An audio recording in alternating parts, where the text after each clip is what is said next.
Jusqu'à la fin des années 1990, le poisson nord-américain illustré ici portait le nom de suceur ballot. Il était aussi appelé la carpe ballot, le moxostome ballot et plus simplement le ballot.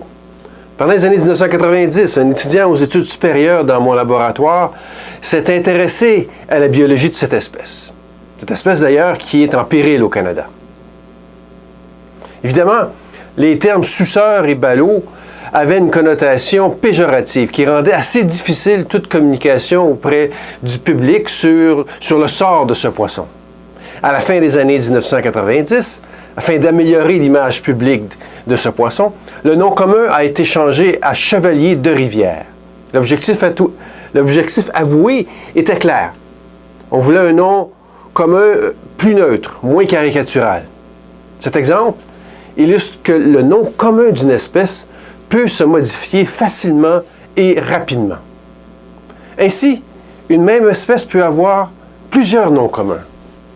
Par exemple, en Amérique du Nord, l'animal illustré ici est connu sous le nom de cougar, de puma, de lion de montagne. Il est connu également sous d'autres noms communs en anglais, en espagnol ou en langue autochtone. Cependant, cette espèce, ainsi que le chevalier de rivière, porte un seul nom officiel qui est différent du nom de toutes les autres espèces sur Terre. Ce nom est régi par des règles très strictes qui sont inscrites dans un code qu'on appelle le Code international de nomenclature zoologique. Ce nom est écrit en latin et contient toujours deux termes. Ainsi, le chevalier des rivières est Moxostoma carinatum et le cougar est Puma concolor. Chaque espèce vivante et fossile possède son propre nom binomial, c'est-à-dire contenant deux termes. D'où provient ce système binomial? Ce système a été instauré par Carl von Linné, un taxonomiste suédois du 18e siècle.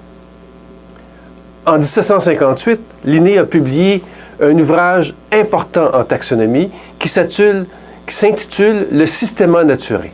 Dans cet ouvrage, Linné propose un système hiérarchique de classification du vivant. Au 18e siècle, la classification du vivant avait comme objectif principal de découvrir le plan divin de la création.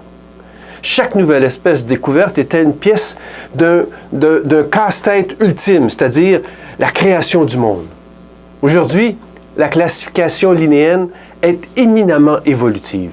Il s'agit d'un système de mots qui traduit l'ordre hiérarchique exprimé sous la forme d'arbres phylogénétiques. Ainsi, les catégories et les noms dans une classification linnéenne doivent définir des groupements ou des taxa qui sont monophylétiques, c'est-à-dire qui possèdent un ancêtre commun. Donc, une espèce appartient à un genre, qui appartient à une famille, qui appartient à un ordre, et ainsi de suite, jusqu'à une catégorie très vaste qui regroupe tout le monde vivant. On peut définir le chevalier de rivière dans ce système hiérarchique par une série de noms qui correspond à des catégories de plus en plus englobantes en termes d'espèces. Selon le système binomial de Linné, l'identification officielle d'un être vivant doit toujours contenir les termes des deux premiers niveaux de la pyramide hiérarchique, soit le nom d'espèce et le nom de genre. Ainsi, pour le chevalier de rivière, Moxostoma constitue le nom de genre et Carinatum constitue le nom de l'espèce. On doit le nom latin du chevalier de rivière à un ichtyologue américain du nom de Edward Drinker Cope, qui l'a décrit pour la première fois en 1870 en examinant des spécimens capturés dans des rivières américaines. Cope lui a donné le nom de Carinatum pour décrire une crête ou une zone de chair surélevée à l'arrière de la tête. Le nom Moxostoma signifie « bouche suceuse ». Ce terme décrit bien la bouche ventrale typique de plusieurs espèces similaires. Les deux termes Moxostoma et Carinatum sont toujours utilisés pour identifier l'espèce, peu importe sa répartition géographique et peu importe ses noms communs. Notre propre espèce a été formellement décrite par Linné lui-même. Il lui a donné le nom de Homo sapiens, ce qui signifie « homme sage ».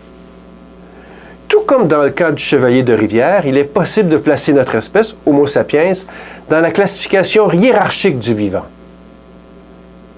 Voici notre classification avec quelques exemples d'espèces appartenant aux catégories taxonomiques de plus en plus englobantes d'espèces.